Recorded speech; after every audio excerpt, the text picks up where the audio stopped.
we hilarious? Because it feels like we're going to have a great show. I need longer arms than a 6'5", 6'7" wingspan. Longer arms, longer reach, longer Johnson. We're going to have a good time today. I've got a terrific show. I don't know why I'm talking slow. There's a lot of content. I'm trying to be mindful. I'm trying to be present. I get it. You just like the positive energy model. You get it. It's just about the vibe.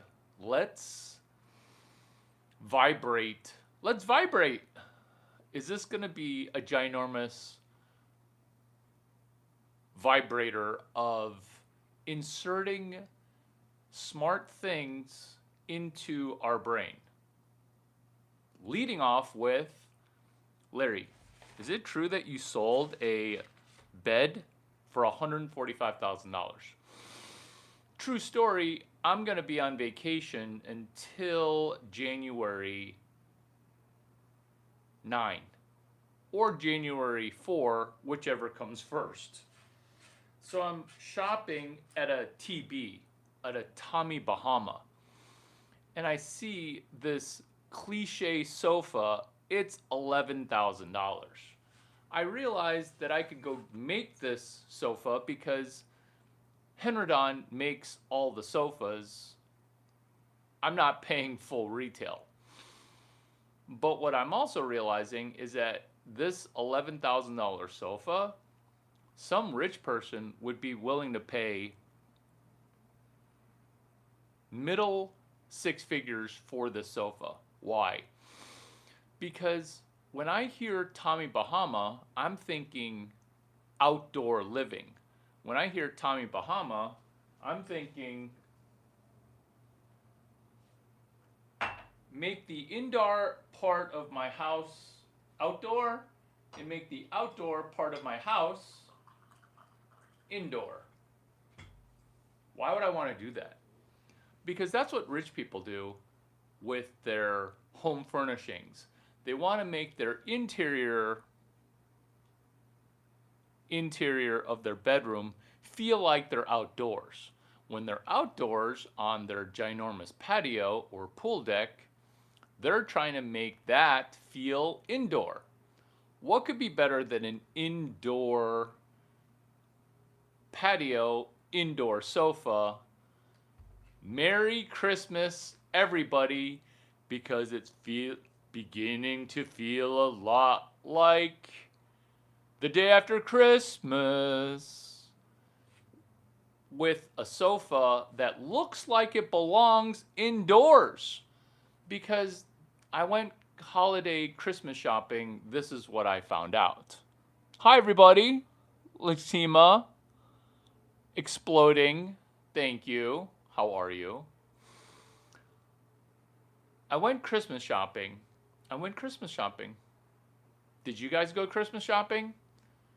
Tell me where you guys saw the coolest Christmas thing that you would want to get for free. Tell me what that is.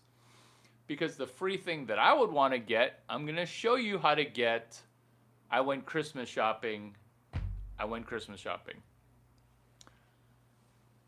I'm not even shopping for a new sofa, but I'm like, Tommy Bahama, what boomer place is this to buy a sofa? They had a sofa in there. It was all white. What's the best kind of sofa to have sex on? What's the best kind? Not sex, but like making out sex. Do you guys still make out? Maybe you don't. Kind of died during COVID. So I'm looking at this white sofa. And what do I want to do on a white sofa? What do I want to do? I kind of want to make it dirty. I kind of want to sit on it. I look at the sofa, it's $11,000. And I'm like, you would probably sell more of these sofas if you charged more money. Can we turn around sales during Christmas while we turn around a corporation while I'm on vacation? Because this was Christmas shopping. When I'm Christmas shopping, I can't help it. It still feels like I'm at work. Why? Because I love it. So I'm looking at this piece of sofa. It's super fluffy, it's super white. I want to sit on it naked. I want to feel the fabric on my neck. I want to feel that fabric on my legs. I want to feel that fabric on my butt. But outdoors. This is an indoor sofa because it's white and it's not leather. It's super fluffy. I want a version of that sofa that's outside. Why? Because when people come over and they're going to be like, is this sofa outside all the time? How does it stay so white? That's why I want that, is because I want people asking empowering questions. Here's the problem, is that it's an indoor sofa. What's the opportunity?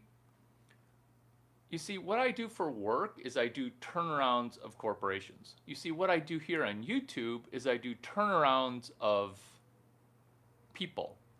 Some people say mean things, and if you've been to one of my stand-up comedy routines before, I'll turn around a naysayer. I'll turn around a troll. I'll turn around people who kind of have negative social media things to say on YouTube. So what am I doing Christmas shopping? I'm turning around the corporation as I ask an empowering question, which is, hey,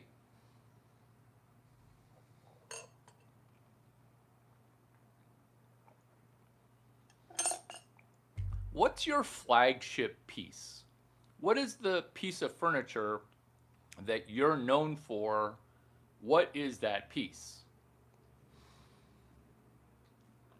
When you don't know what you're known for, you don't have a flagship piece. Larry, what's your flagship video? My flagship video is what they don't teach you at Stanford Business School. Because I didn't go to Stanford, I ended up guest lecturing there, teaching there. Larry, what's your flagship clothing item? That would be my Bible or my cowboy hat. That's a flagship piece where sometimes I'll be walking my dog Brady. I'll be walking my dog Brady, and then I won't have my cowboy hat on, and then people will be like, hey, buddy,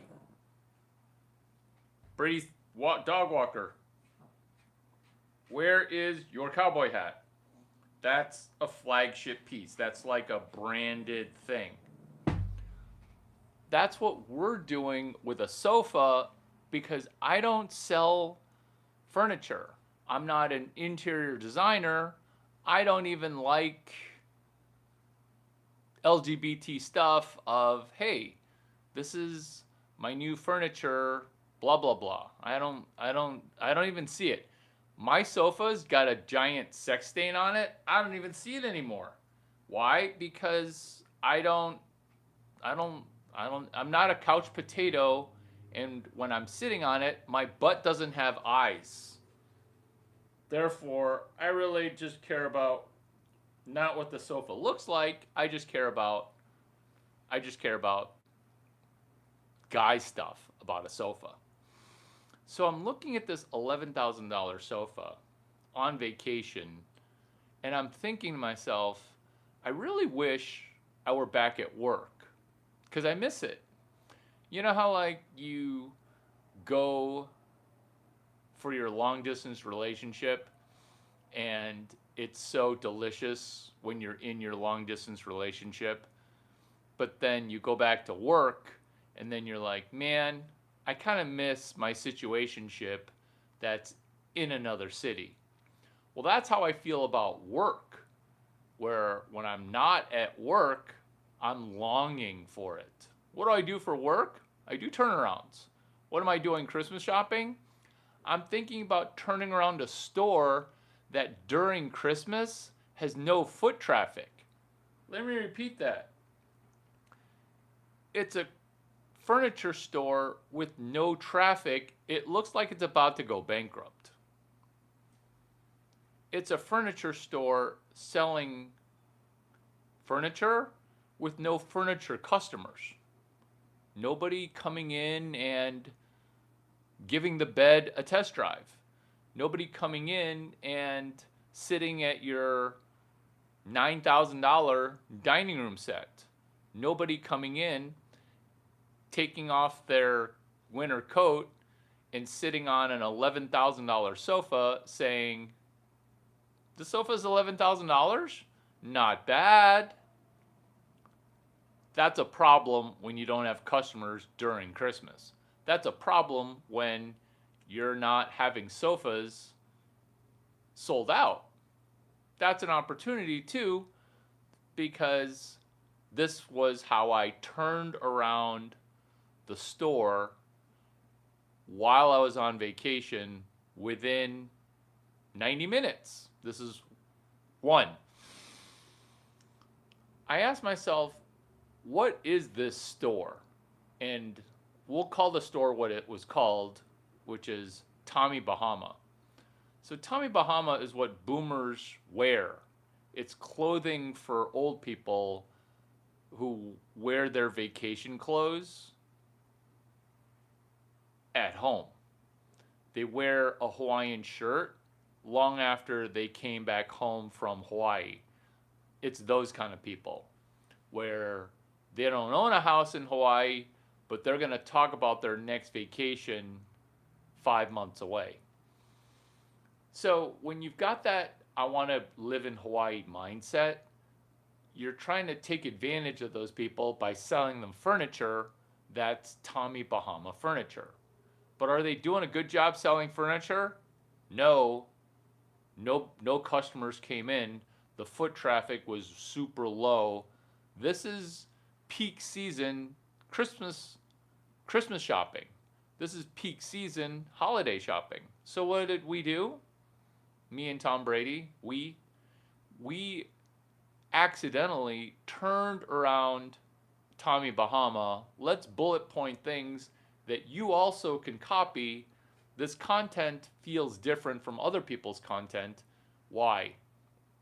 Because we're all about unicorns, and it's an Easter egg hunt.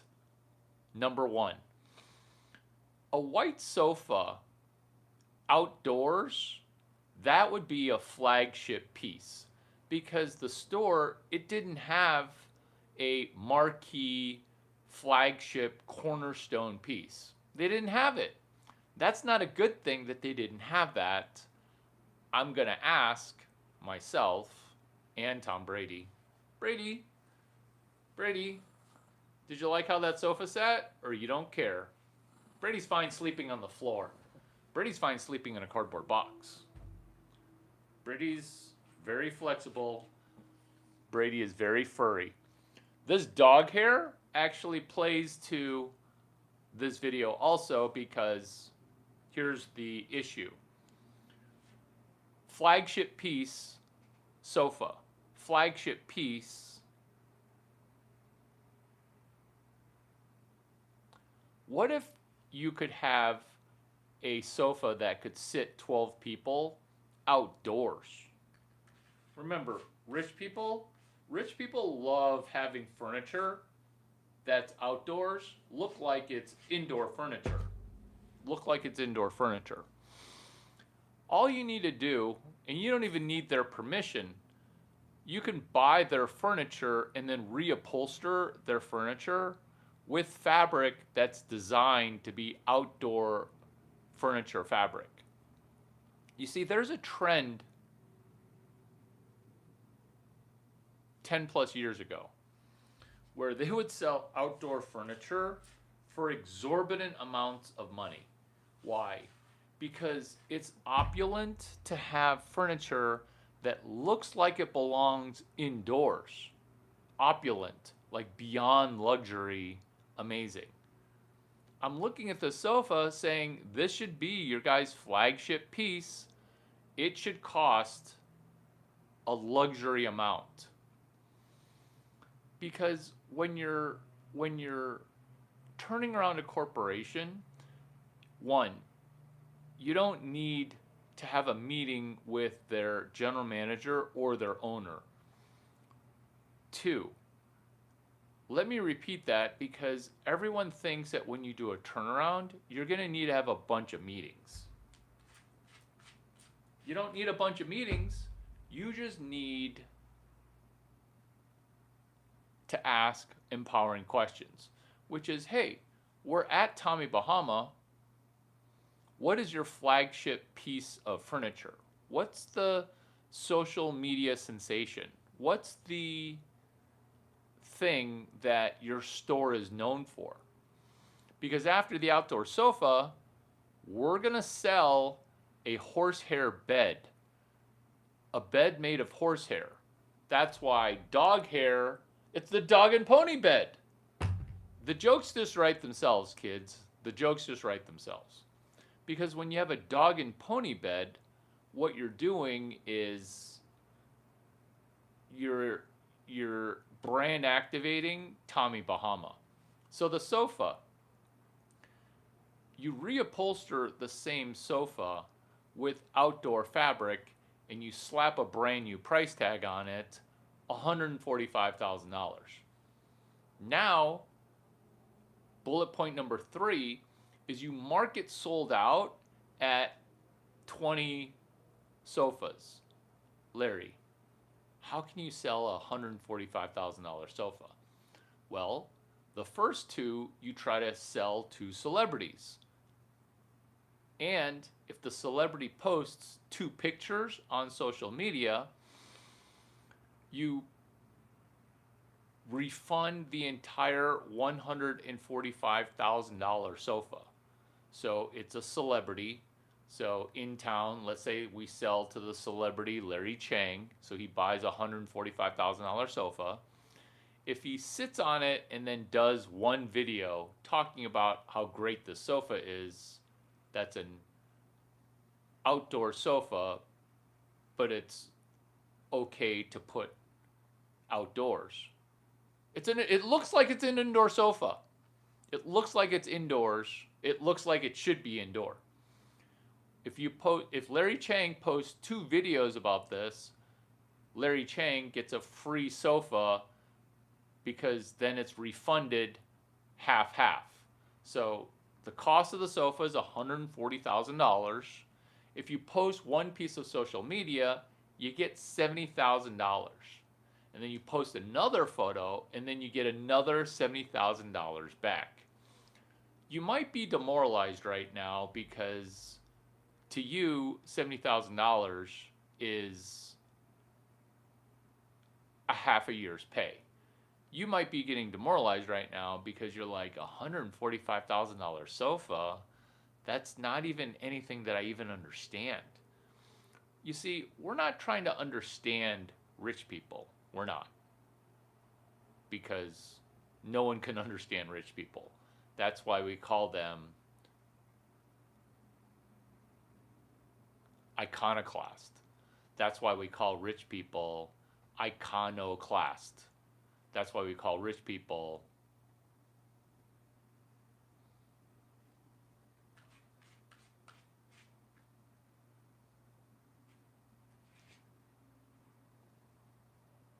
not sophisticated, but recluse, mercurial.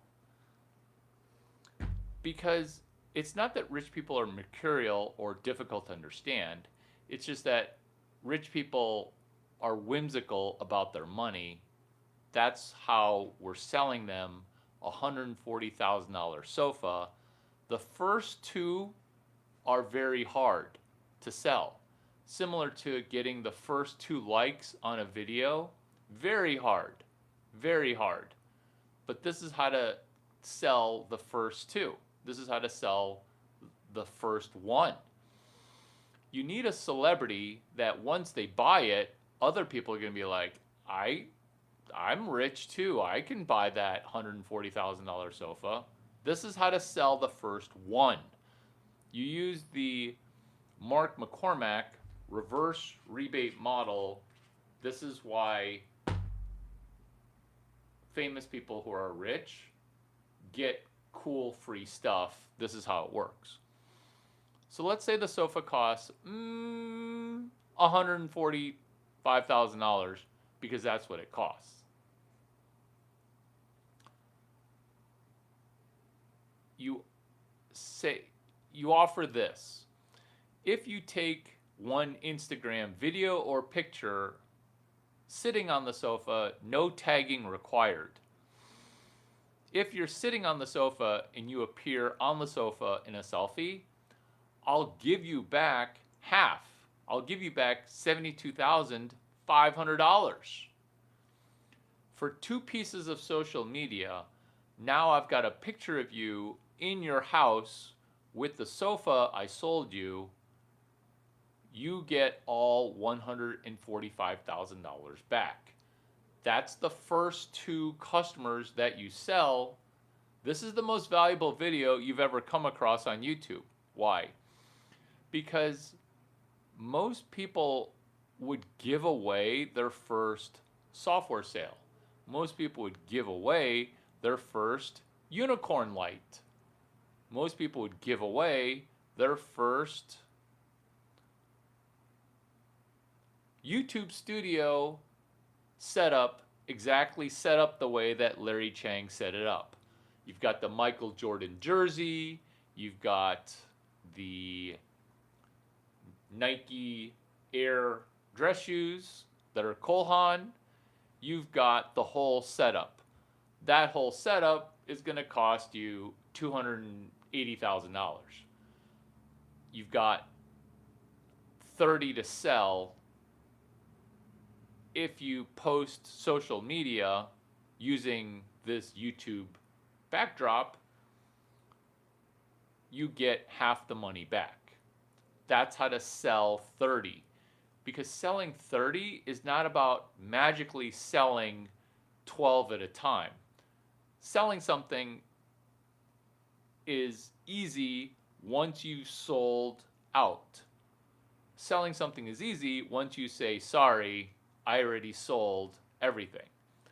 Selling is nearly impossible when you can't sell the first 1.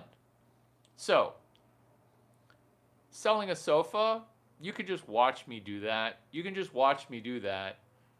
That's why these videos are amazing. This is how to sell a blank book on Amazon. But Larry, are you going to sell me a workshop afterwards? No. You're in the workshop. This is your New Year's resolution. You said you wanted to be special. You said you wanted to be special. The segment called I'm watching Larry sell a $145,000 sofa. That was segment 1. Why? Because today is day 56 of the 26 days of Grok 4 ducking BK. Merry late Christmas. Merry Boxing Day.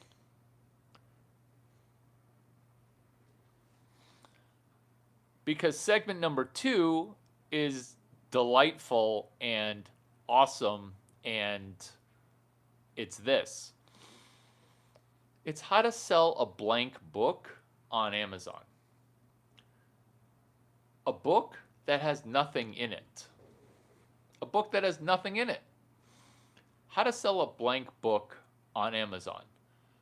You're not going to do what retards do, which is you're not going to buy 30 blank books and then sell 1.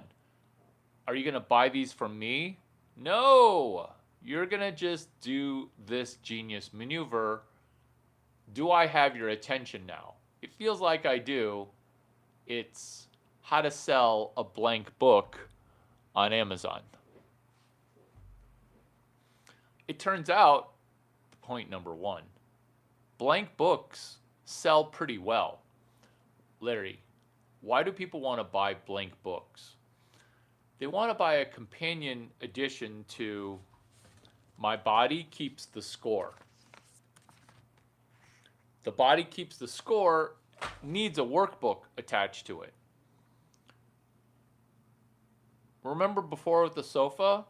Well, Matthew McConaughey has a book called Green Lights. He sells a blank book in conjunction with Green Lights. It's a journal for green lights. Get it? You're just rolling down the highway of life and all you see are green lights. Why does Matthew McConaughey like the book title Green Lights? Because getting green lit for the first one or two movies was very hard for him. That's why getting the first 2 likes is hard. That's why selling the first 2 sofas, it's also hard. We're talking about how to sell a blank book on Amazon. Bullet point number 2, coincidentally, I already said, which is it's a companion manual to a book. It could be a companion manual to Limitless. It could be a companion manual to The Body Keeps Score. It could be a companion manual to Matthew McConaughey's book, Green Lights, I Love My Sofa. Green Lights, my sofa just has a bunch of green lights. Am I going to get some Christmas lights that are green and throw it on to the TB 12 people sitting on my Tommy Bahama sofa for 12 people? Yeah.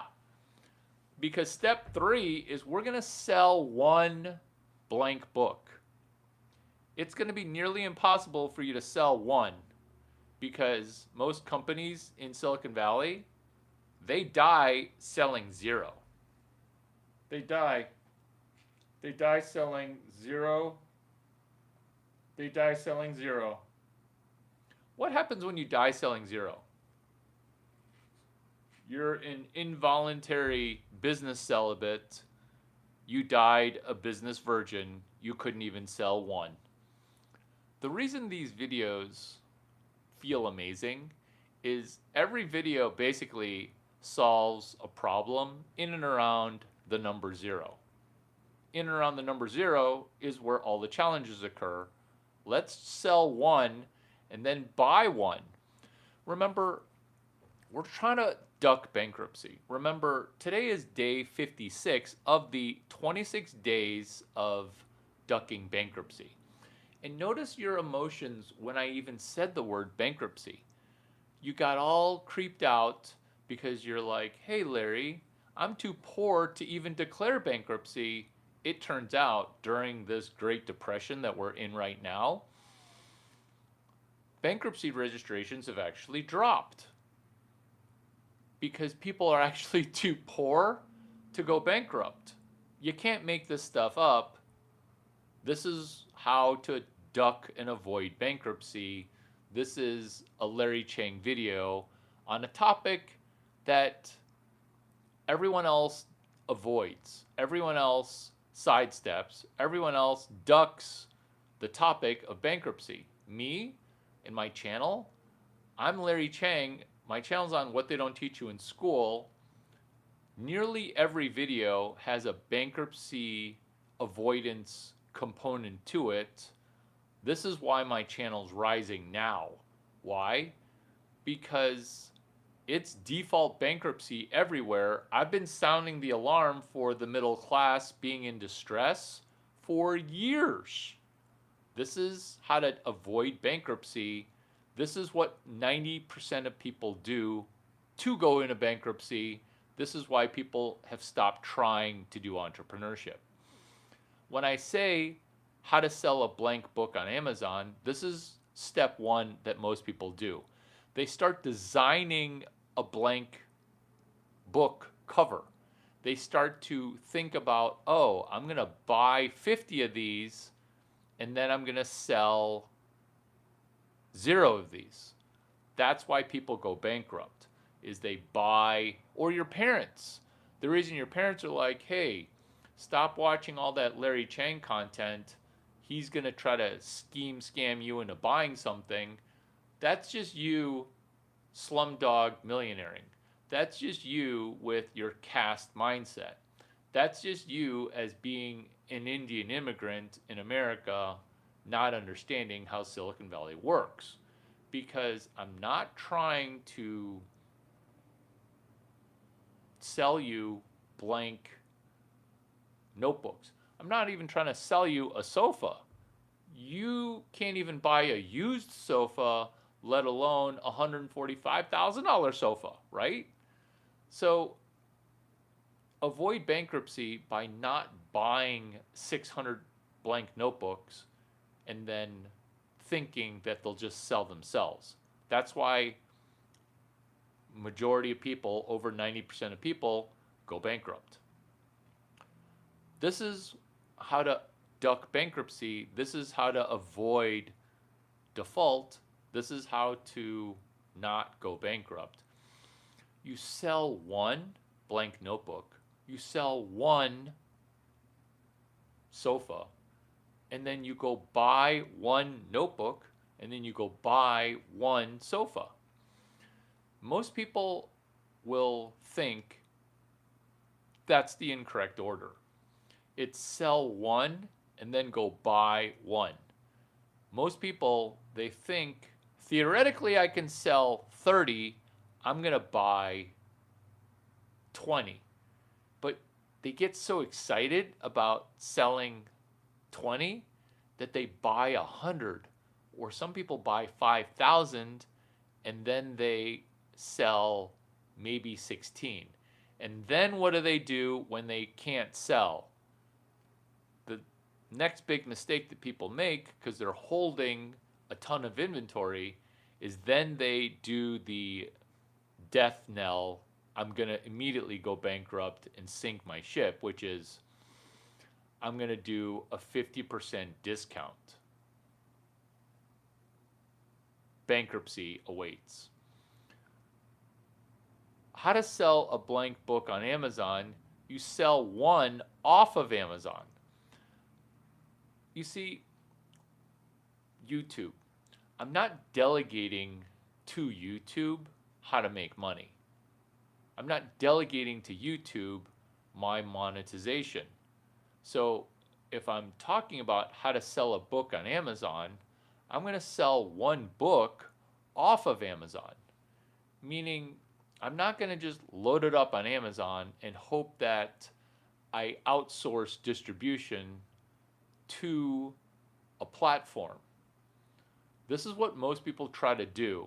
They try to go viral by just delegating VP sales work to the vice president of sales. Also, you're going to go bankrupt. This is why my channel is what they don't teach you in school. Because that makes common sense. Oh, if I'm going to sell a blank book on Amazon, I'm just going to sell it on Amazon. Because step number 5 is you want to sell off of Amazon. Why? Amazon wants to sell things that sell themselves. Amazon's kind of like you. Amazon is lazy and doesn't want to do sales and distribution work. Therefore, if you go to P.F. Chang's and offer a showcase to, would you like to sit on my sofa? Would you like to look at my blank notebook? Would you like to look at the companion journal to Matthew McConaughey's companion journal for green lights? Feel free to buy this notebook from me off of my Amazon. You see, Amazon's going to promote you when you sell off of Amazon. Let me repeat that. That's genius. Because Amazon wants to sell stuff that sells itself. Amazon wants to sell stuff that converts. That's why you're going to need to sell on Amazon, off of Amazon. Look, point number 6. You suck, and that's normal. Is that harsh? No. It's because selling is such difficult work. You see, selling is it's messy, icky, hard. Which is why once you do it once, it's still hard. Larry, all you do is sell me on $0 ideas. That's all you do. You sell me on $0 ideas. Why do you do that? You see, I do it because every other video channel skips the distribution mentorship. They juxtapose marketing with selling. Why? Because talking about marketing feels like you're talking about selling. But marketing is theoretical, sales is difficult. Marketing is, oh, let's buy some ads, let's do bullshit. That's social media marketing, bullshit.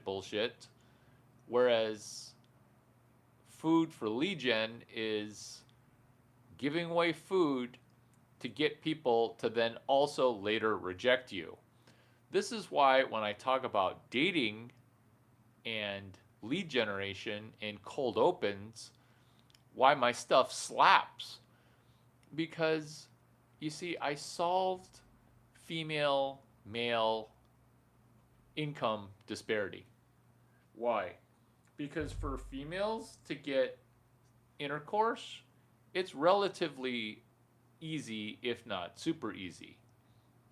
But then as a man getting intercourse, it's nearly impossible if you're not in the upper echelons.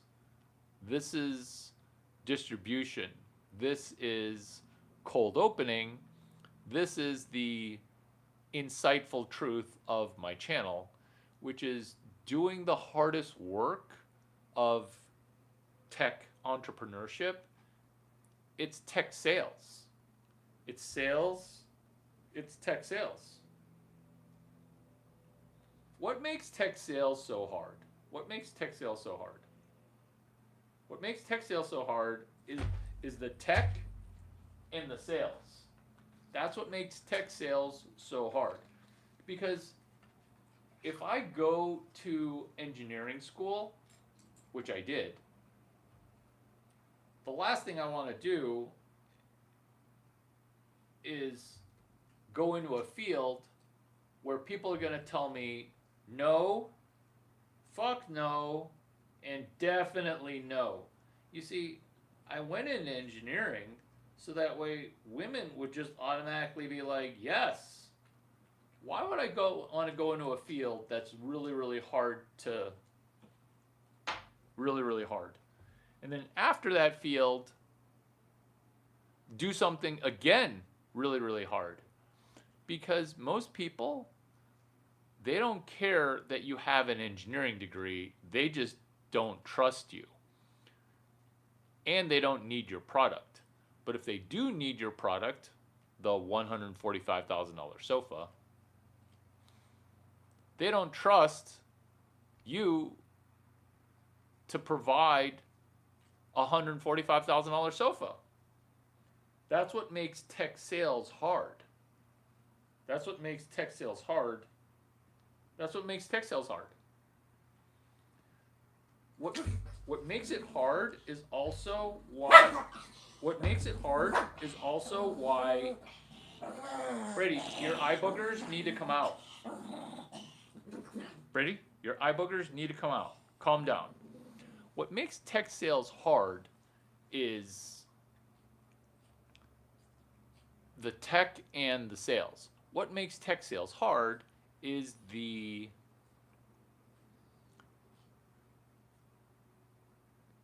rejections.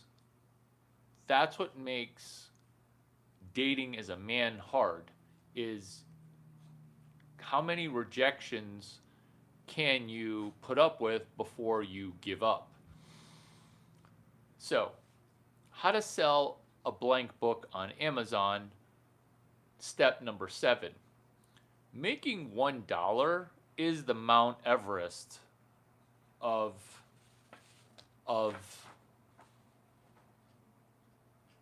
entrepreneurship. Making $1 is the Mount Everest of YouTube videos. Making $1 in profit is Mount Everest. Why? Because everybody else is at 10,000 leagues under the sea. Making $1 is Mount Everest. Everybody else is underwater. You see, Mount Everest, it's what rich people love to go do. They can then say, hey, I climbed Mount Everest. The number of humans on the planet that have climbed Mount Everest is very few. But guess what's fewer than the number of people that have climbed Mount Everest? People that have made $1 using social media. Because 99.9% of people have never made or sold any money on social media. Therefore, if you make $1, you'll be more exclusive than people that have climbed Mount Everest. I know the math seems like it's so straightforward, but I'm not the only person saying this genius stuff. Thank you for understanding what a ratio really is. Because a ratio in social media is where, oh, I ratioed you with blue pill or a ratio. The ratio that we really want to ratio with is $1 going to get you above Mount Everest? Because $1 is Mount Everest. $1 is Mount Everest. Why is making $1 so hard? Because 0 is much, much easier. You see all the stuff I'm talking about? It's all easy to do. It's all easy to do. Here's the problem. It's just easier not to do it. It's just much easier not to do it. Make $1. Make $1. Make $1, and your life significantly changes. Significantly changes. Hey Larry, how did you make your first dollar? See, I'm in engineering school and I'm reading and rereading this book, reread, called, I'm not going to tell you it. I was just reading a book that my dad owned. So I'm reading the book and it says, chapter 6, maybe, learn to sell, learn to do sales. I'm like, learn to sell? I don't want to sell, but I do want to get rich. So I decided to apply for a job, which is a big mistake, but I got lucky. So I applied for a job selling advertising for my school newspaper, the Daily Illini. The Daily Illini. And if I don't sell advertising for the Daily Illini, I don't get into Stanford to do business. Why? Because I'm selling advertising for the Daily Illini and I'm interviewing with Debbie, the sales manager for the Daily Illini.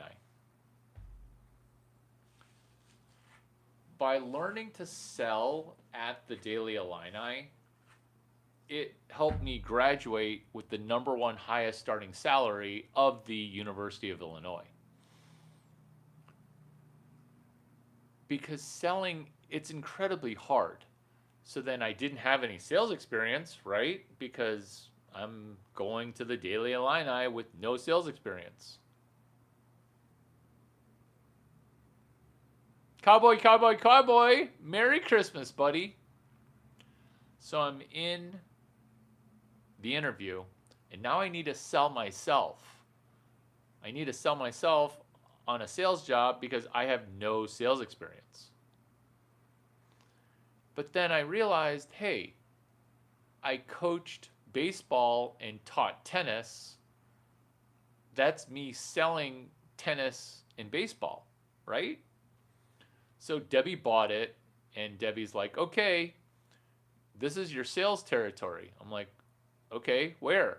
She's like, off campus. I'm like, I thought I was going to be selling Daily Illini advertising to people that are on campus. Like, these people are on campus like a Subway Blimpie sandwich shop. Do you remember those? Or a blah, blah, blah on campus. She's like, no, no, no, your territory is off campus. So I had to sell ads where there were very few students. But then I asked myself the question, what's good about selling advertising to people that don't have enough students because you're off campus, right? Because the worst territory became the best territory. That's how I got sales experience. This is why I too used to suck. I too used to be scared of selling. I too used to not understand what they don't teach you at Harvard Business School. I used to not understand it. Now I understand it a little too well. Now I understand it where I'm 4,000 plus videos in on what they don't teach you at Harvard sales and the number 0.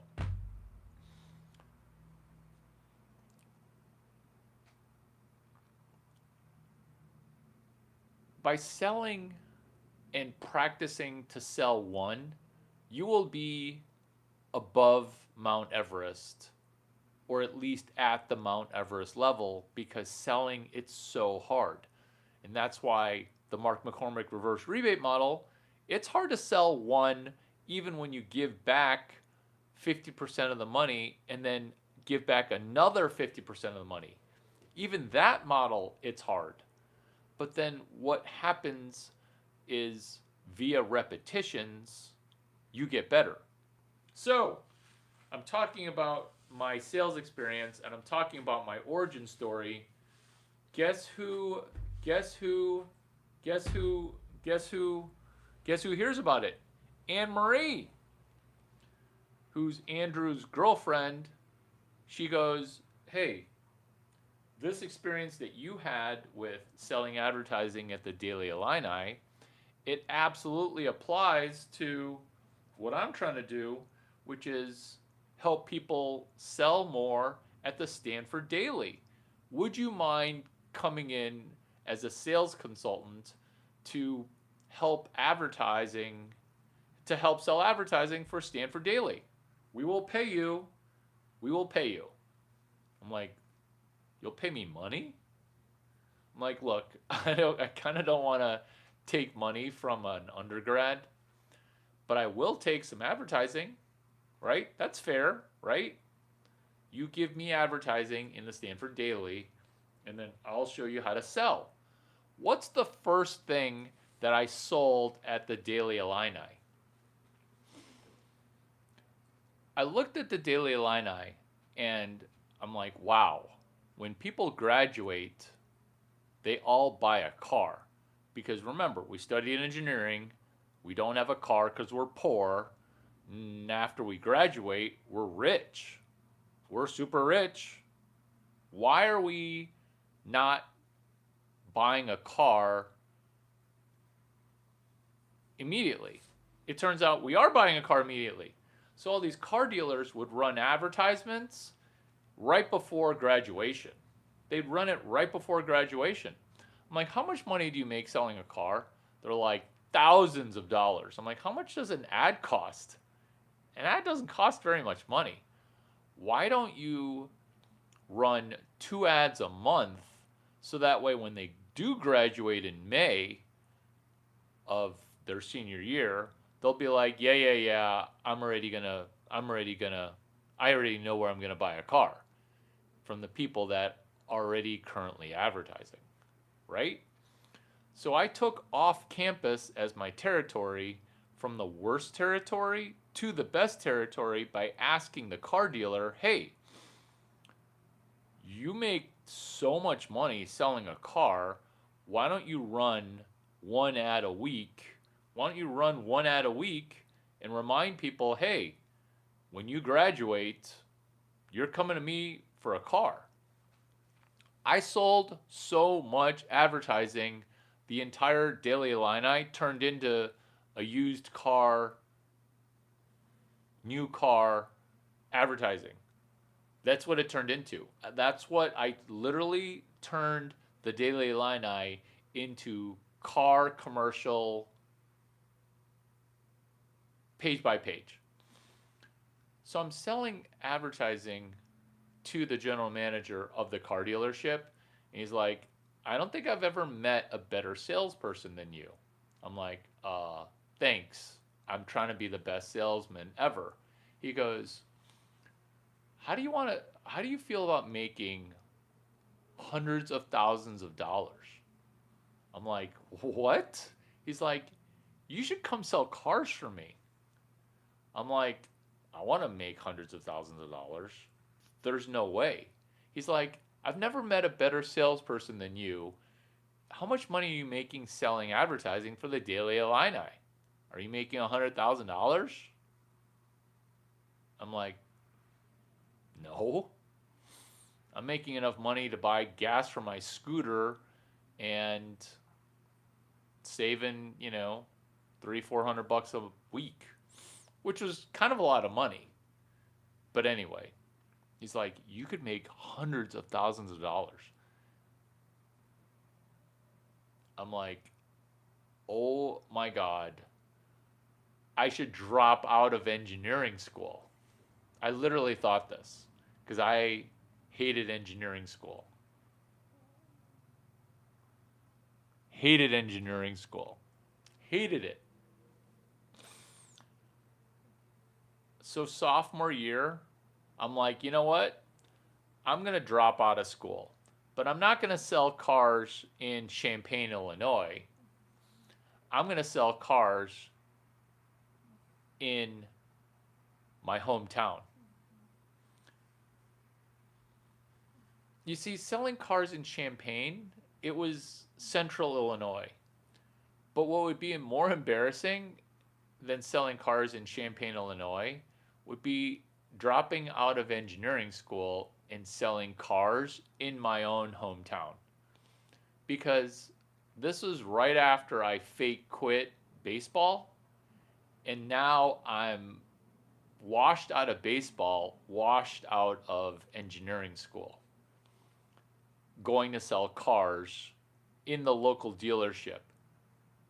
Family friends are going to come. They're going to see that I'm not playing baseball anymore and I'm not in engineering school anymore. University of Illinois. So I'm selling cars at a GMC dealership. And I am enthusiastically selling cars. And my soul's not even dying because I'm making so much money.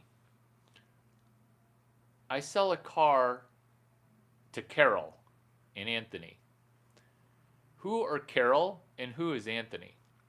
Carol works at Nalco and Anthony works at a company that sells chemical.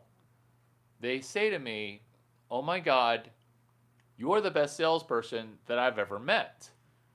Why? Because I read a book on selling Tom Masters. and Mark McCormick, What They Don't Teach at Harvard Business School. But after I read that book, I read another book on selling, Tom Masters, How to Master the Art of Selling, and I started to get hooked on books because you read a book and you just make $100,000. Like, it was literally that easy. That's why this channel is amazing, because I literally will shit out diarrhea style, Bristol 4 style, $575,000. So I'm sitting in a dealership. I've just read Tom Masters, How to Master the Art of Selling. In the break room at Village GMC Truck, run by Mike Van Eyten, okay? In the video room, in the employee break room, there's this channel. It's called ASTN, Automotive Satellite Television Network. Larry, what's ASTN? Are you just making shit up? No. It's Automotive Satellite Television Network. It's cable TV. You remember cable, right? You still have it. It's cable TV for car salesmen. Can't even make that up. And they teach you how to sell a car. So you go across the street to get a $20 cheeseburger, and then you eat it in the break room. Me, I didn't get one of those clamshells, okay? I didn't get one of those clamshells from Andy's. I got a burger on a plate with a place setting. I did not like clamshells. You know, the to-go food. They put it in a bag, and you feel like you're a homeless dude eating in a kitchen. Yeah, that's not me. So I go across the street, order food, and I don't eat it at the bar watching TV for my car salesman break. I bring the food back, or I'll read Tom Masters, How to Master the Art of Selling. So I'm watching TV on ASTN, and they're like, this is how to answer the phone. Hi, are you calling about the sale? Are you calling about the sale? Get it? You're a car dealership. Cars are on sale every day. Oh, you didn't know about the sale? Cool. Let me ask you this. Did you have to buy a car today? And they're like, no, I don't have to buy a car today. And then you're like, good, because that'll give us plenty of time to make the best purchase decision for you. Get it? Because you're not going to be high pressure. You're going to be consultative. This is what Nalco was doing, the chemical corporation. They weren't pushy salesmen, even though they're all pushy cunts. They're trying to get people to be consultative. So Carol and Anthony, separate Nalco employees, come and buy a car from me. I'm using the consultative sales approach. Are my YouTube videos consultative? Yeah, where I'm hard selling you the free and soft selling you nothing. Because I'm just hard selling you. Why? Because it's all free. F you. So I'm watching ASTN. Question 2. Did you have to buy the car today? Carol comes in. She wants to buy a nothing car. She's rich. So I'm like, okay, not trying to upsell her to my most expensive car. Did you have to buy the car today? No. She ended up buying the car today. That's how to sell them right away. It's kind of like talking to women where you're like, hey, did you really want to have sex with me right away? Because I kind of want to get to know you. Ditto later, a recruiter, literally a sales recruiter. Because at Nalco, the people who drove the most number of miles weren't the car salesmen. They're the recruiters of the car salesman. You can't make that up either. So then the recruiter for chemical sales is saying to me, hey, I've never met a better salesperson than you. It's too bad you don't have an engineering degree. It's just too bad.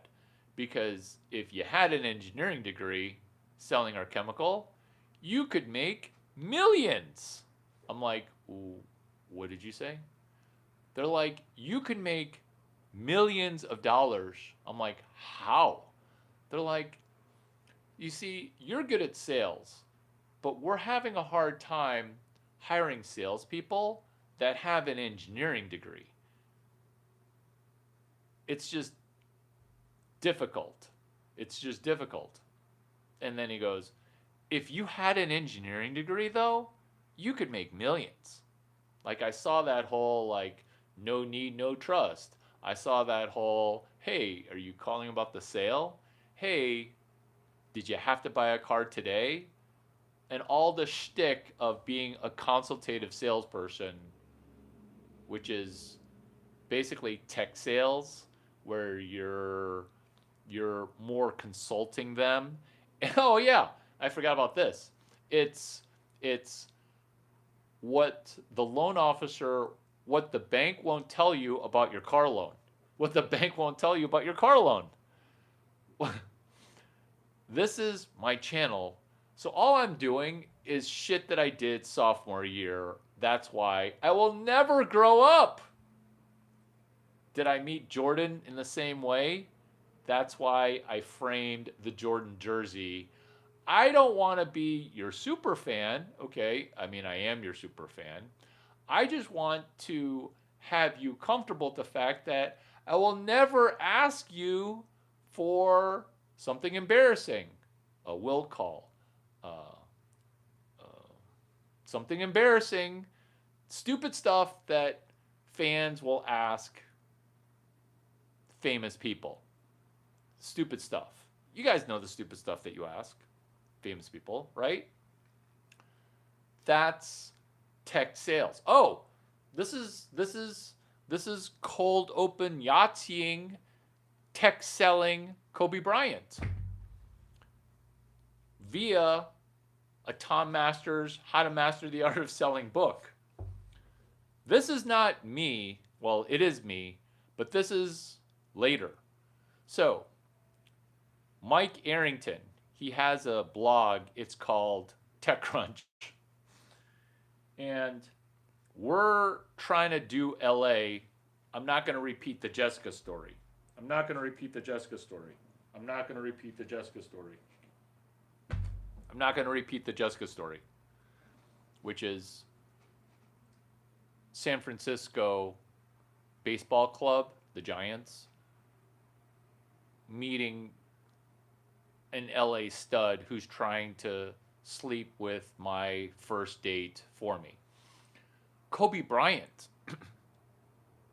TechCrunch. Before he speaks at TechCrunch,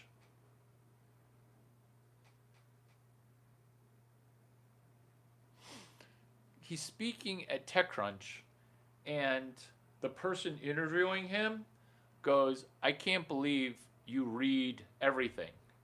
This is some author.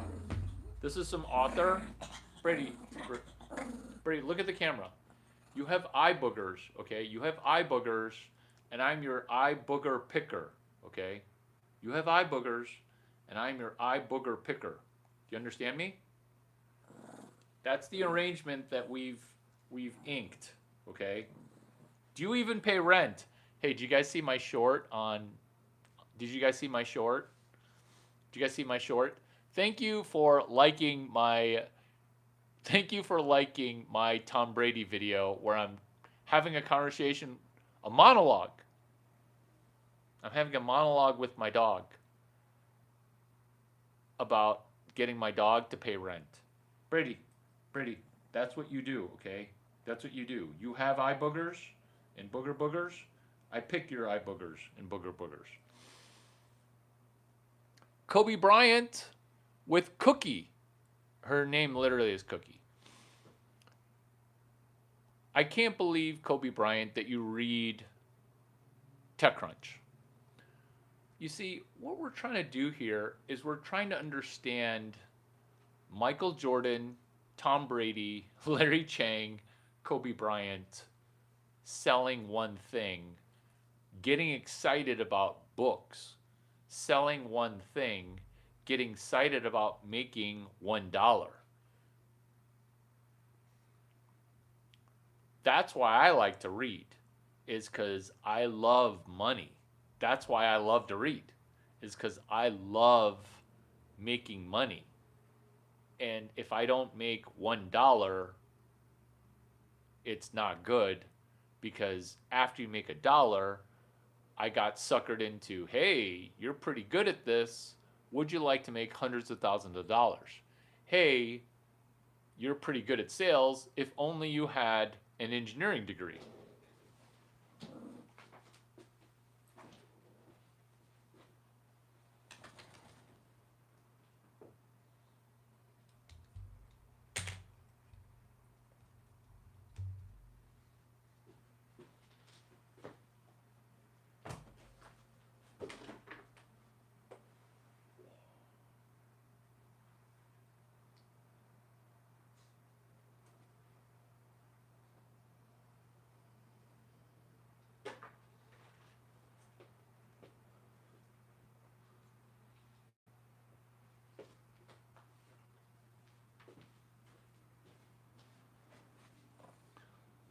You see, what we're talking about is how to sell a blank book.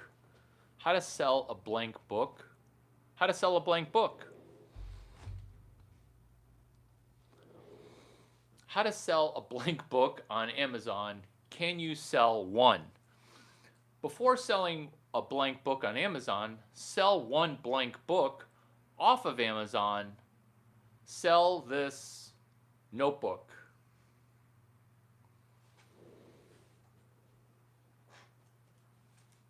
Sell a blank version of this notebook. Sell it for $50. It costs you $0 because I'll just mail you one.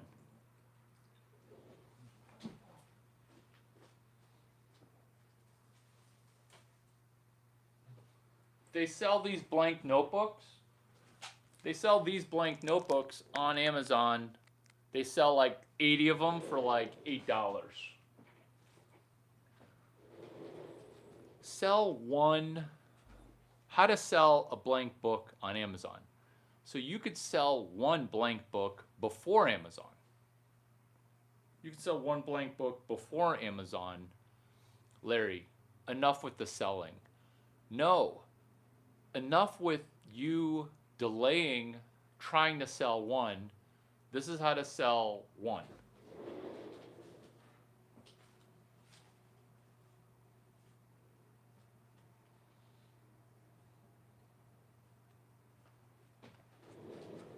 Pick a color. Pick a color. Orange pill or red pill? Okay, cool. It's $50. $50?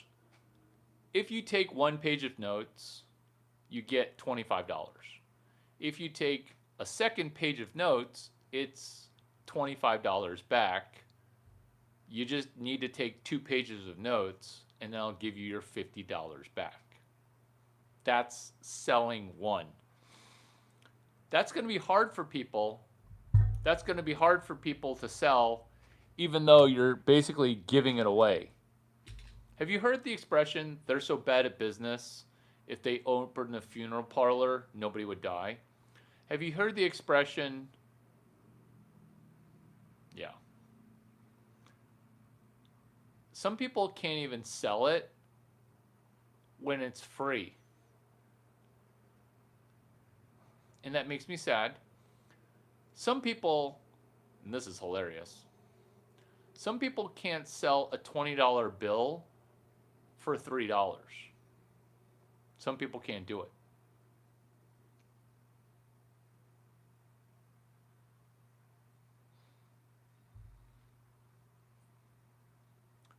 Will you try to sell one? So in the comments, if this video so far has gotten you to say, wow, I think I'm going to try to sell one. Put that in the comments to say, hey, Larry, I'm finally convinced to sell one. Yoga for unicorns. Am I trying to get my mom to do one? Like do one push-up? Or do one Nadi Shodhana breathing, yoga for unicorns?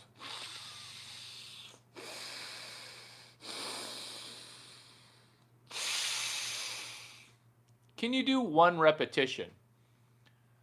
I wanted to call this Hot Girl Yoga. I wanted to call this segment Yoga for Unicorns, Hot Blonde Yoga Club for Unicorns. Because bullet point number 2 of Yoga for Unicorns is not my cool unicorn sign. It's not that. It is that. It's batting 1,000 when it comes to blonde unicorns. What is a blonde unicorn? That would be a blonde with big boobs who's a billionaire. Blonde, big boobs, billionaire. That's batting 1,000. Who helps? Who helps? That would be this blonde that I'm holding. Get it? It's Tom Brady. He's blonde on the outside. He's a Shih Tzu and Chinese on the inside. He's an ABCD. American born, Chinese dog. Yoga for Unicorns, Web 5, Web 4, and the 3 institutions of Silicon Valley. Think of it as 3, 4, 5. The 3 institutions of Silicon Valley. You've got Stanford, you've got Y Combinator, and you've got Larry Chang. Those are the 3 institutions of Silicon Valley. What's Web 5? Web 5 is magical internet money that's also Web 12. Remember, today is day number 56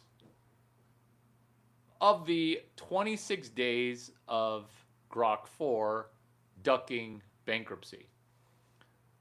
Because Web 5, it's going to cause a lot of people to go bankrupt. What's Web 5? It's the Bitcoin wave. What's Web 12? It's Web 1, Web 2.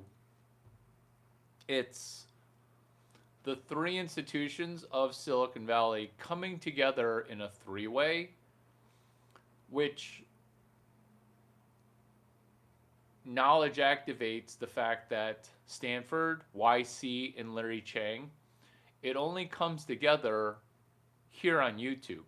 Nowhere else do the 3 mesh together.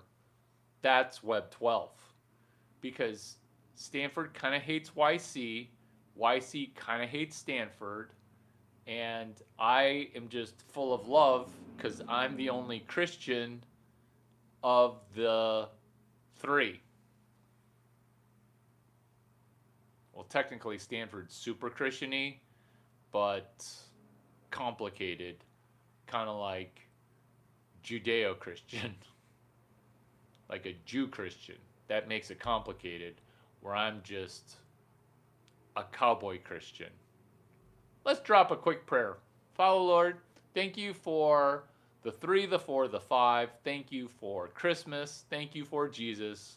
If people have never prayed before or been to a Larry Chang video, welcome. And it's like this all the time.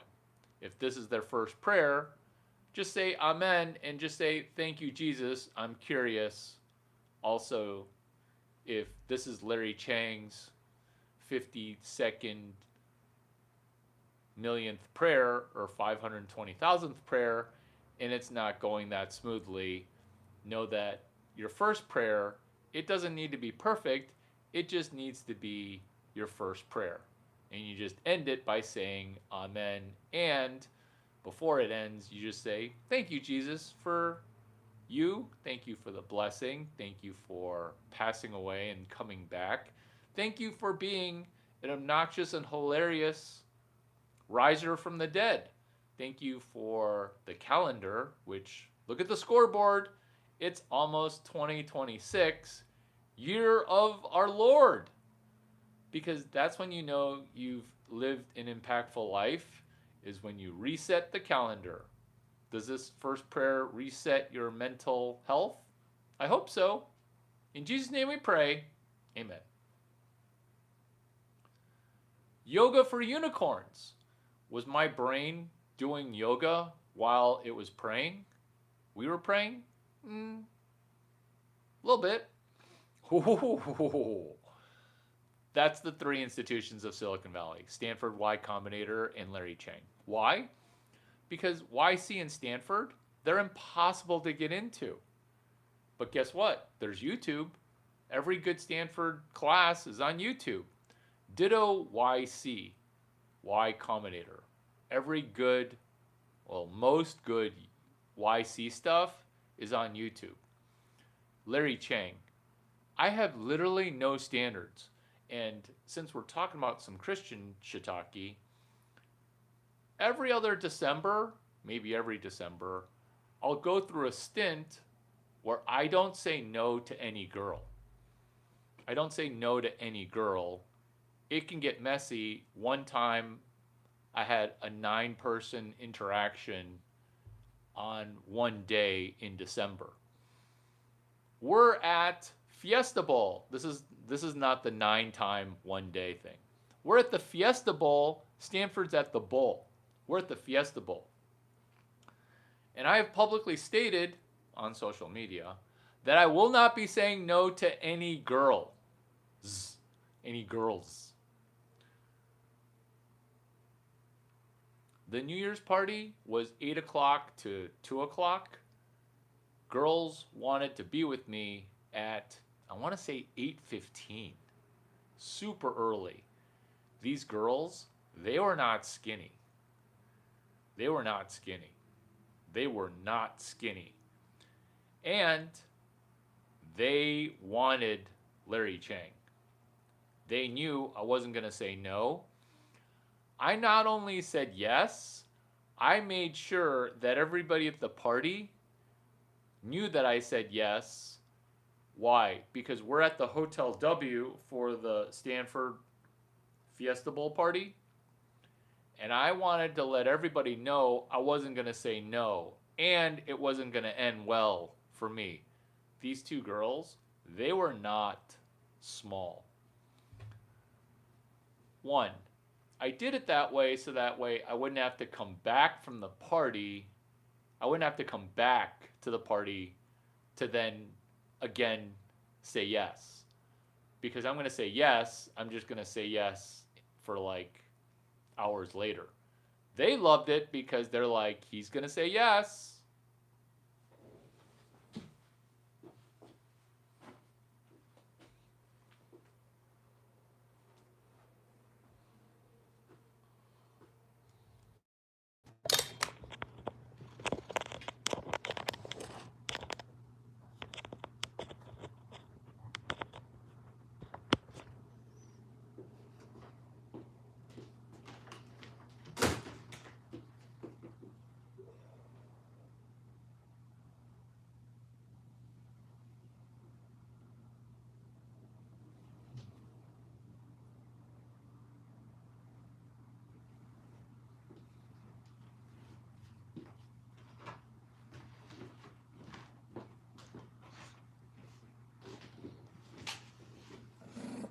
Not saying no, saying yes.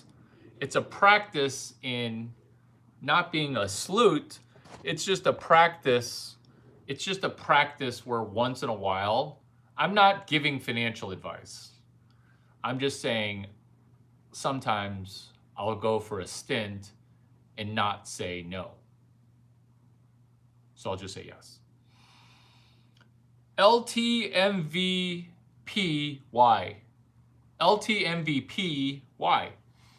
We're talking about yoga for unicorns. LTMVPY is a less than minimum viable party of yoga. Do you guys watch the 19-minute video where all I do is blow my nose for 19 minutes? Well, there's a 57-minute version of that that costs $575,000. Why? It's because, hey, rich people, you're not using your CPAP machine correctly. In fact, you're not even using your CPAP machine at all.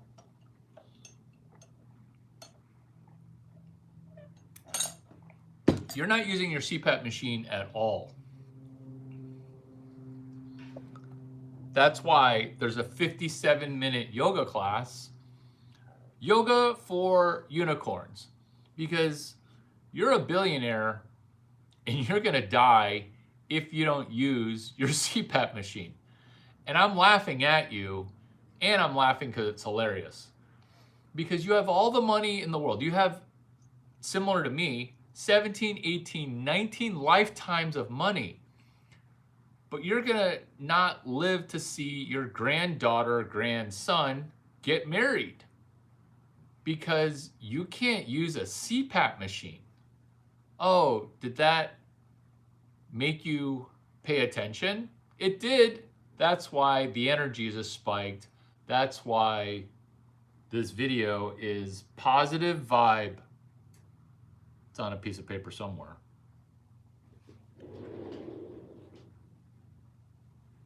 I swear I'm using notes. There it is. Positive energy models. It's behind the camera. You see, you're not even using your CPAP machine properly. In fact, you're not even using your CPAP machine at all. This is page 42 of a book that you actually own, because you watched the Joe Rogan James Nestor interview, Nadi Shodhana breathing. You see, we could do look maxing, we can do looks maxing. It's where you use YouTube videos to become better looking. Via breath and breath work, your face and your nose can get better. Save your $575,000 from my one yoga class and pay attention, because this is yoga class for $0 because you're poor. Or you're a billionaire and you've never paid for a solution. This is what you're going to be paying me for, because after I tell you how to do this, you're actually going to be more likely to pay me. I know, it's like a Jedi trick. It's not a Jedi trick, you do the same trick. What am I talking about? I'm talking about doing a 57-minute yoga class. 57 minutes. You see, you're doing a CPAP class, it's painful, you stop doing it. This is how you use a CPAP. Is you're supposed to use it for 7 hours, and then 3 hours into it, you rip it off your face and you throw it on the ground, and then your dog licks on it. This is a 57-minute yoga class.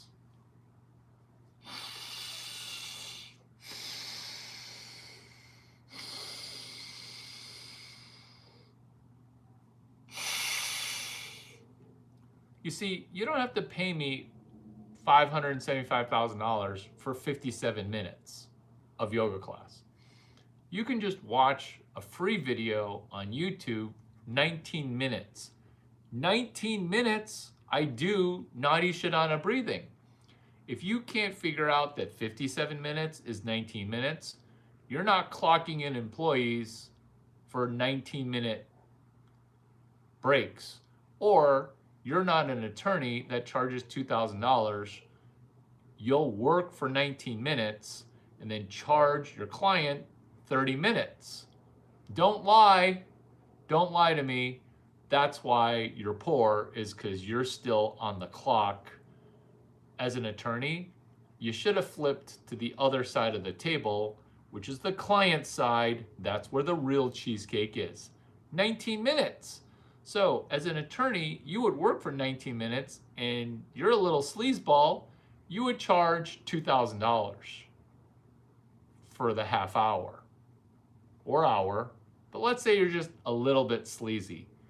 You're gonna work 19 minutes and you're gonna charge 30 minutes, right? You're the king or queen, sorry. You're the queen of you work, you think about them for 5 minutes and you charge people 15 minutes. 19 minutes on a Larry Chang video, it's worth $575,000. You get that for $0. Am I talking to you as a guest lecturer at Harvard Law School? That's why these jokes, they slap. If you'd like more law jokes, they're on Twitter, hashtag CS183, Peter Thiel Law SLS. Get it? The Harvard Law Review at Stanford is Peter Thiel. Change one word from Harvard Law Review. That would be this school law review. 20 minutes? Nope. 19 minutes. Think of it as 5-minute abs, but 19 minutes, 19 minute. 19-minute abs. Feel free to steal that. Trademark you incorporated. You see, 19 minutes of Nadi Shodhana breathing turns into 57 minutes when you redo the video for another 19 minutes. What are you doing for 19 minutes? You're doing page 42 of James Nestor's book. You're doing page 42. That's it. I'm not saying throw the CPAP machine away. I'm saying that does CPAP, constant pressurized air pressure. That CPAP's you. You see, you have to use a CPAP because you're fat, your neck's fat, everything about you has inflammation. Now your nose doesn't work. I'm not solving your inflammation for another $575,000 because you're poor, or you're worse than poor. You're rich, but you still won't spend money because you spend money like you're poor. I know, it's crazy how I know you so well, right? You won't spend $575,000 to get rid of the inflammation. You're barely benefiting from the $575,000 worth of consulting I gave to you for free. Nadi Shodhana breathing. This is yoga for unicorns. Who's the unicorn? Me. I'm the unicorn. You're the person who got lucky doing import-export. You're the person who's rich with scarcity mindset. Think of this as puppy yoga. Has your sugar situation made you buy for her puppy yoga? Have you gone to puppy yoga? You shouldn't have divorced your wife. You're gonna start losing your ass. Think puppy yoga, but cute is you. Looks maxing. You see, we're talking about yoga for unicorns. This is yoga for unicorns. You see, you're a unicorn if you're a billionaire. But if you can't spend $575,000 to properly use CPAP, you're screwed. Your clock is ticking. When you go to sleep at night, you're dying. You're literally dying. That's the definition of sleep apnea. Am I laughing at you in your medical turmoil? Yeah. Yeah, I am. Ditto you, Trevor Bauer, with your CPAP machine. You studied UCLA mechanical engineering. Seriously, Venmo me $575,000, and Venmo has a limit. This is how you know I pull money. Venmo has a limit, so initially just do 8K, and then I know you're good for the rest of it. What are you paying me for? for a 19-minute yoga class, I'll fly to Japan, Tokyo to do with you. I mean, it's gonna be extra for my flight. So it's 575K plus like 11K for my first class ticket, plus a bunch of dinners because you're buying me my food too. What are we talking about right now, Larry? Are these jokes? Nope. This is yoga for unicorns. You think you're in a YouTube live right now. We're in a yoga class. You think we're doing stand-up comedy. Oh no. I'm selling you a yoga class during yoga class. I'm selling you a yoga class. Number 7, LC Yoga. LC is Larry Chang Yoga. You might not break a sweat. Who wants to go to Bhakti Shavasana, sweat ass, hot ass yoga where you sweat your ass off? Who wants to go to that class? Actually me, because the women that are in class have sweaty boobs and that's amazing. So this yoga class though, you won't even break a sweat, because the sweaty yoga classes, you can go to those. Those cost $19. Maximum, even in New York, they cost $37. You add puppies or goats or Dachshunds or golden retrievers, those yoga classes cost like $60. We're not doing a $60 yoga class where I'm selling you a $60 yoga class. I'm selling you a yoga class for $575,000. Why? Because my yoga class isn't about sweating your ass off and then staring at the perfect butt that's doing downward dog right in front of your face. That's what you're doing during yoga class, you creepers. You're staring at hot girl's booty. Me? I'm not staring at hot girl booty because I'm using my peripheral vision and I'm tucking my boner into the elastic.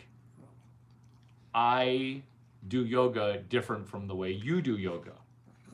You see, point number 7 in Yoga for Unicorns is Larry Chang Yoga. You might not break a sweat. Why might not you break a sweat? Because you're trying to fix your breathing. You have thought about mouth tape. That's what Larry Chang Yoga is helping you ace mouth tape by helping you do CPAP without your CPAP. It's like how to do what Duck 9 does without having to hire Duck 9. This is $575,000 in a nutshell. How to do what Duck 9 does without having to hire Duck 9. How to hire Larry Chang for a turnaround without paying him $17 million in consulting. How to do CPAP without your CPAP so that way your CPAP is not uncomfortable. You see, CPAP is constant pressure, air pressure. It's because your throat is constrained because you're obese. And now you can't breathe, and now that's how you nap in front of the TV. It sounds like you held your breath, and then you're like, and then you open your mouth and gasp for air. CPAP, without your CPAP, is opening and working your nasal passages where currently you're not even using your nose or not enough.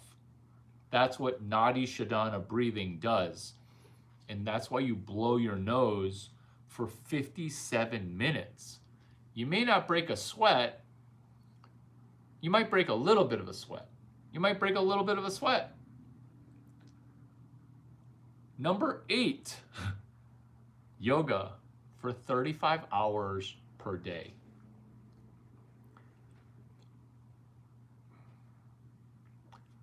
I hesitate here because you understand time distortion. You understand it. So I'll just say that again, and I'll leave you with the insight that you have more than 24 hours per day when you sleep better. That's yoga for 35 hours per day. It's like the person who weightlifts for 10 hours a day named Tom Brady, where after you're done weightlifting, you're still kind of weightlifting because that's how to do yoga for 35 hours per day. Initially, your max might just be yoga for 11 hours per day. But that's still kind of a lot of yoga, but very doable, very doable. Because this is me doing yoga for 96 minutes during a YouTube video. This whole time, I've been doing yoga. Kind of like Rabbi Shmuley with his sexual deviance within the satanic cult of Ashkenazi. I might be pronouncing that incorrectly. I might get the tribe incorrect. But what it is butt plug, where some people butt plug the whole time. Why? Because they're trying to do yoga or butt plugging for 11 hours per day. I'm not doing that. I'm just showing you 35 hours per day of yoga is possible. Yoga for awareness, 10 plus hours. I think I just hammered that point. And I think I plugged yoga for unicorns pretty well. Page 42, period. That'll be $575,000, please. James Nestor. I know that this works so well that I actually sold him. I sold him. Who's him? The author of the book. I sold him back his own page. I sold him his own book back to him. I sold him his own book. And if you don't believe it, you didn't do Dave Asprey's conference. If you don't believe it, you didn't do Dave Asprey's biohacking conference.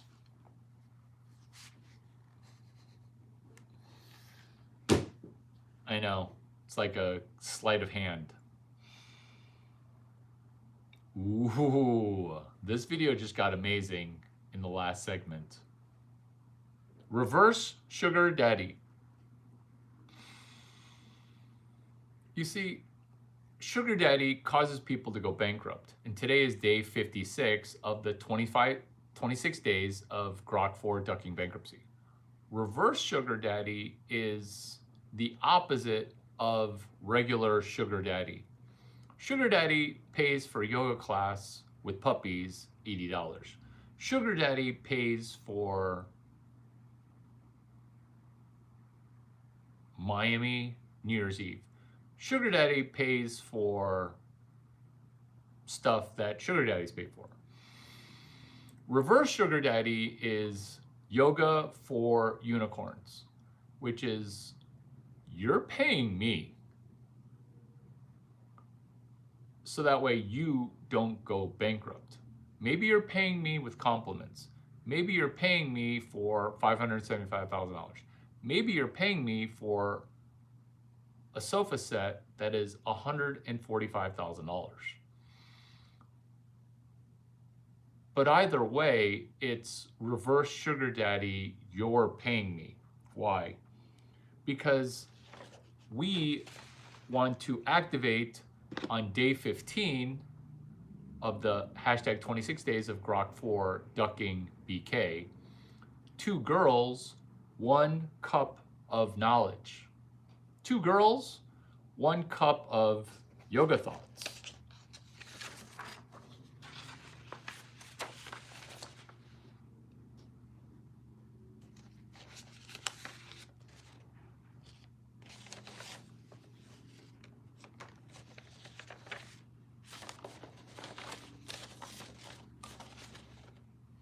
2 cups, 1 girl, 2 girls, 1 cup of knowledge.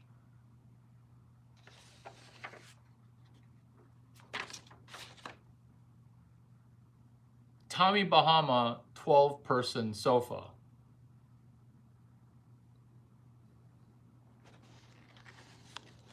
The TB 12-person sofa.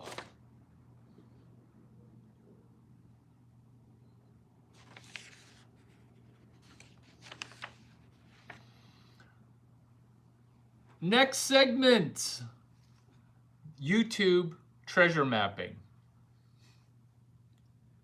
You see, YouTube treasure mapping is a functionality within YouTube that we have not yet coded up. This is why this segment is the most valuable segment in all of YouTube, the YouTube treasure mapping function. Number 1, we're going to take YouTube posts and you're going to draw out your treasure map as you go from Larry Chang video to Larry Chang video.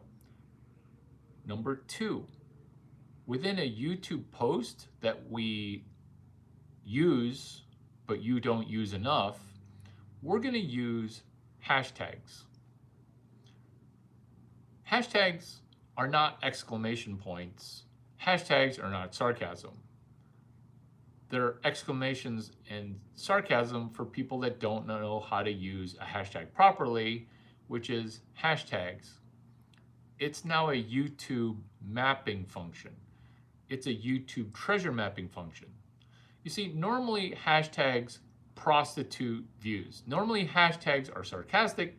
Normally hashtags are just exclamation points.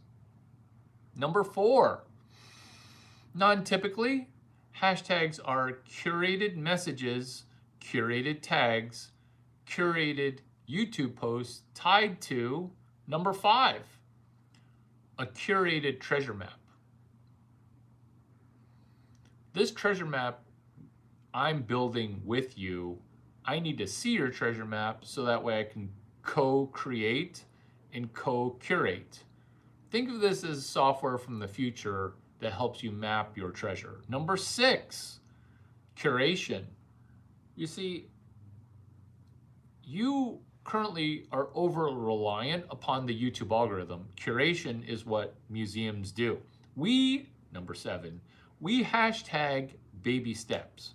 Step 1 is the initial springboarding. Number 8, we build in public, we build in public, we build our pubic in public.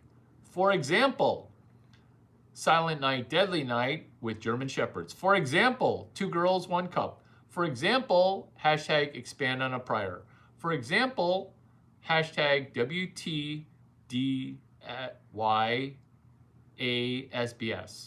which is hashtag what they don't teach you at Stanford Business School. For example, hashtag CHA11SXP.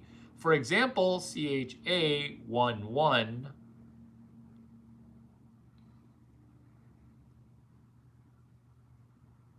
JJ. CHA11J, just 1J.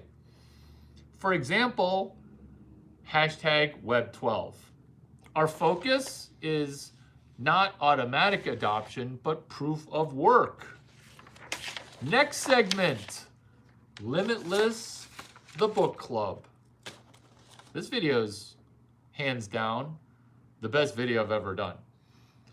You see, Limitless, the book club. You're able to become limitless. This is your terrific year. This shit's free. Limitless, the book club. You see, I wanted to call this Limitless, the study guide. Remember before we're selling a blank book? This book's basically blank. It's just got 13 headers, 13 chapters. They're all empty. They're waiting for you to fill in. Number 2, Limitless, the book club. two girls, one cup of knowledge? Because we are limitless. Why is two girls, one cup of knowledge a flagship? Because you can't stop it. You can't stop it. You can't stop it. Limitless, the teacher's manual, that's point number 3. We're not doing a teacher's manual. We're doing Limitless book club. Limitless, the book club, as a real book for $280. Number 4, getting an ISBN number. ISBN, International Society Book Number, I'm guessing. ISBN number. Number 5, we want to self-fund the $280 by selling 2 chapters for $140. What chapters are we selling? I would sell existing chapter 14 and chapter 4. Number 5, we just did self-fund the 280. Number 6, remember we're talking about Limitless, the book club. That would be number 6, remixing videos.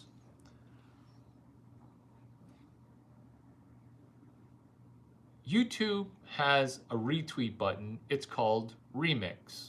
That's point number 6, is you just remix one video on your channel. Limitless, the book club. Number 7, the first person to say audiobook loses.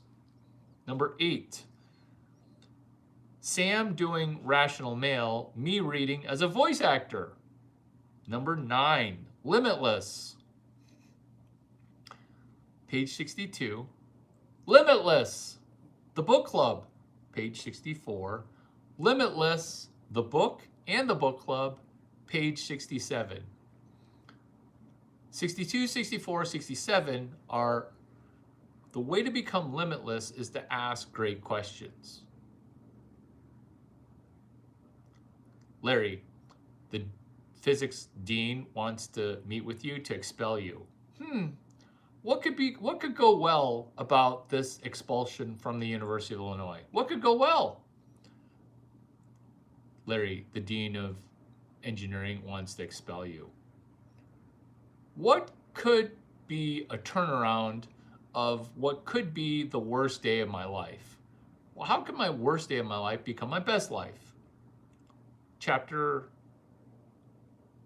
4, Limitless. Asking better questions, getting terrific answers. Number 10, will you get pre-orders for your book called Limitless, the book club for $280?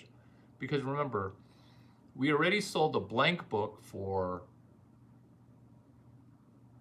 $50 on Amazon. Now let's try to get pre-orders for our pretty much blank book called Limitless, the book club for $280. Number 11, Silent Night, Deadly Night for people that can't write or are illiterate. Silent Night, Deadly Night for the illiterate. I'll text message Sarah, the executive producer, Silent Night, Deadly Night, because her movie opened, exceeded expectations, and now has a sequel. Number 12, Song 1. My phone's not so smart, it's really just breaking my brain. 13, Toy Story 5. It comes out June 18th. Are we doing hashtag 12 days of OpenAI, 12 days, June 18.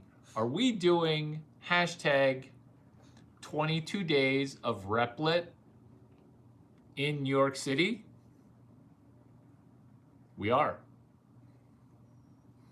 Microcosm, macrocosm, ducking the black pill. This is a new segment called Microcosm, Macrocosm, Ducking the Black Pill. 3 red pills, And you swallowed 3 red pills, now you swallowed a black pill. Basically, we're headed into a time where it's going to be default black pill. Default black pill. PTSD, it's coming. This is similar to the body keeps the score. The body keeps the score. Because PTSD, it's coming for everybody. Aim small, microcosm. The reason aiming small works is you miss smaller. Microcosm. This little corner of YouTube is meant to help people not only avoid bankruptcy, but mitigate and nearly eliminate even the possibility of bankruptcy. Why? Why are we avoiding bankruptcy? Because we're going to realize that our name is Anthony and we're subscriber number 1000, while having also watched 1000 videos. This little corner of YouTube, it's special. Please value how special this little corner of YouTube is. We're talking about microcosm, macrocosm. Ooh. How we do the small things is how we do everything. How we do the small things is how we do everything. Listening, motivational listening. I want to accept your Merry Christmas wishes, and I want you to hear this motivationally. I want you to have 2026 days of Christmas next year. That means I'm cramming in 2026 inches of D into a place that is maximum 365. Her cup overfloweth.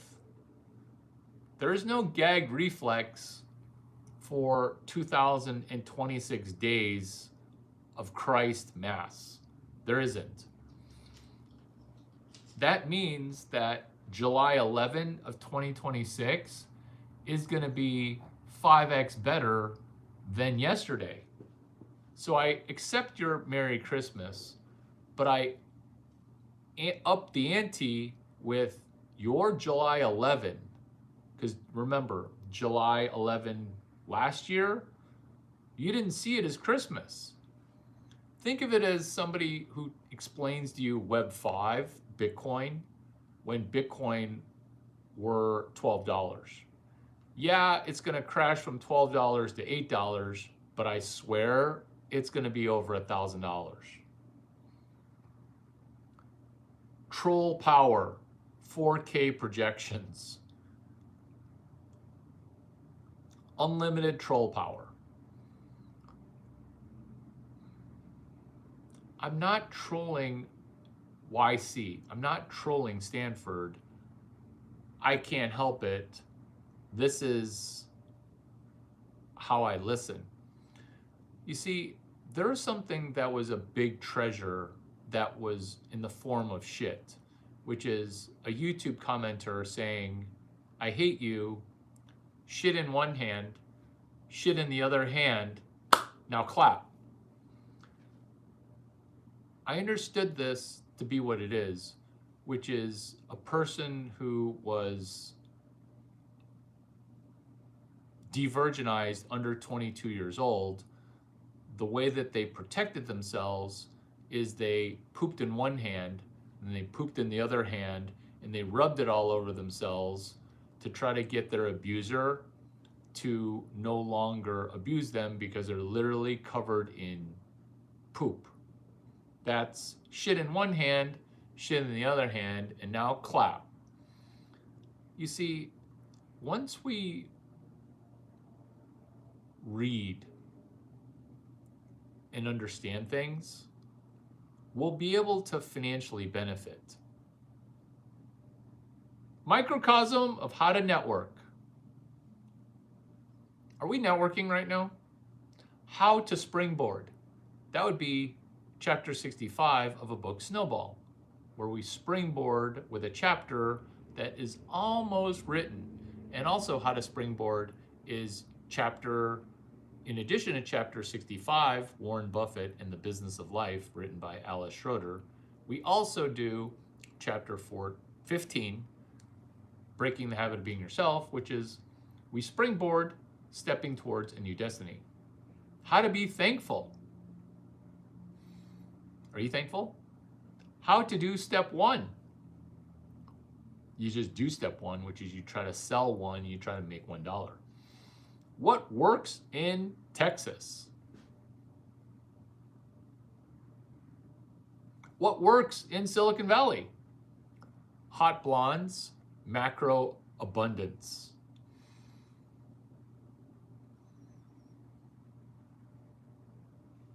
Counterintuitive truths for the next segment.